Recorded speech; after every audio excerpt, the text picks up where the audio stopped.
Israel is blaming Iran for trying to have a military coup attempt inside of Israel. The state attorney's office filed an indictment on Monday against Eden Debs, a 30-year-old of Ramat Gan, for performing tasks for and receiving cryptocurrency payment from an Iranian foreign agent. It was reported on one of the Israeli media outlets online. According to them, they were trying to form something called the People's Army, whose purpose is to establish contact with additional residents of Israel and recruit them, ask them to take pictures, send parcels, and engage in other activities, the indictment said. In addition to that, the state attorney's office submitted a request that Debs to be detained until the end of the legal proceedings against him. This is coming following the arrest of 2 further Israelis previously, so clearly there's an activity going on there inside of Israel. Yesterday we had this drone over Benjamin Netanyahu's house.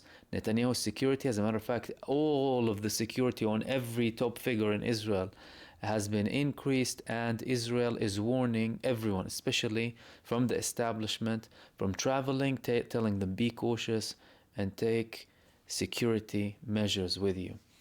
They added the respondent maintained contact with an intelligence agency from an enemy country, and within the framework of this contact, he assisted it in its war against the state of Israel. Among other things, the defendant hung posters that encouraged incitement in the Israeli public space and helped to promote a Telegram group dedicated to recruiting additional agents. The severity of the defendant's actions is intensified by the fact that they were carried out in a war, with all that implies. Now, the fact that people are calling for a regime change, you don't really need a foreign agent to call for that. Many people, hundreds of thousands in the streets of Israel, are calling for a regime change. People already called for a coup. People called not to serve in the army. People called for all of these things, okay? Now, the fact that this is on the headlines is that this man is supposedly connected to Iran, according to these reports. This is not something new. We had reports in Israel, and many Israelis were arrested previously, Jewish Israelis, if you're wondering, for having contacts with Iran against the state of Israel. But is Israel using this now to generate more of a sympathy towards action against Iran? That could be the case, but they're reporting that now. The other thing that I want to talk to you about is Israel. Everyone is on the highest alert possible in Israel. All of the army, all of the reservists, but that's not enough. Israel failed miserably in recruiting the Haredi Jewish people, the Orthodox Jews in Israel, and now they are resorting to a new measure. What is that?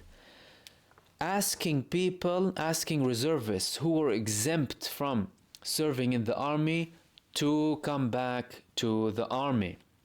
So the Israeli army on Monday announced plans to call up reservists who were exempted from duty in the past years amid shortage in the troops. Releasing a statement on the matter, the army said the move was ordered by the defense minister, Yoav Gallant. Quote, in light of the situation assessment and the scale of activity of regular and reserve forces, and as part of the army's plan to increase the number of soldiers in service, we have to increase the numbers up to 15,000 additional troops. What do we understand from this? Well, number one, the army is in havoc, chaos.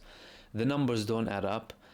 Tens of thousands, if not over 100,000 casualties in general from the 7th of October up until now. The biggest catastrophe in the history of Israel and the Israeli army.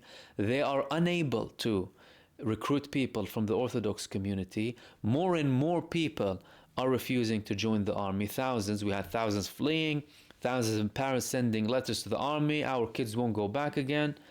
People asking for exemptions, and millions fleeing the country. So you're talking about a catastrophic situation for the Israeli army. Therefore, they're resorting to these measures, and they also increased the age of exemption for the reservists previously, and they increased the mandatory service from just shy of 3 years to 3 years previously. But what we also understand, apart from all of that, is that we have a preparation. Okay, if your army now, all of the armies there, and you have the reservists as well, but you're not deploying all of your divisions in Gaza, for example, because although the genocide is still continuing but the intensity is less, why do you need them? Clearly something is coming. Something is coming. Division 36 has been deployed for almost half a year on the Lebanese borders. More and more reservists are training on battles on mountainous terrain in Lebanon for a potential invasion in Lebanon. We just recently had a report that Hezbollah took down an attempt to invade Lebanon, a ground invasion from the Israeli army that wasn't successful. That's the third attempt now. However, if they are in urgent need of 15,000, that means bad days are coming. Yoav Gallant just said a few days back that we call on the Israeli people to be prepared for several days of fighting, several days of an expanded war that will not be stopped until an external superpower steps in and stops the actual war. This is what I want to share with you in this video. All of these things are indicating that we are looking towards escalation, not a ceasefire. I will be talking about this ceasefire facade in my live stream, and I will see you soon in the next video. Take care.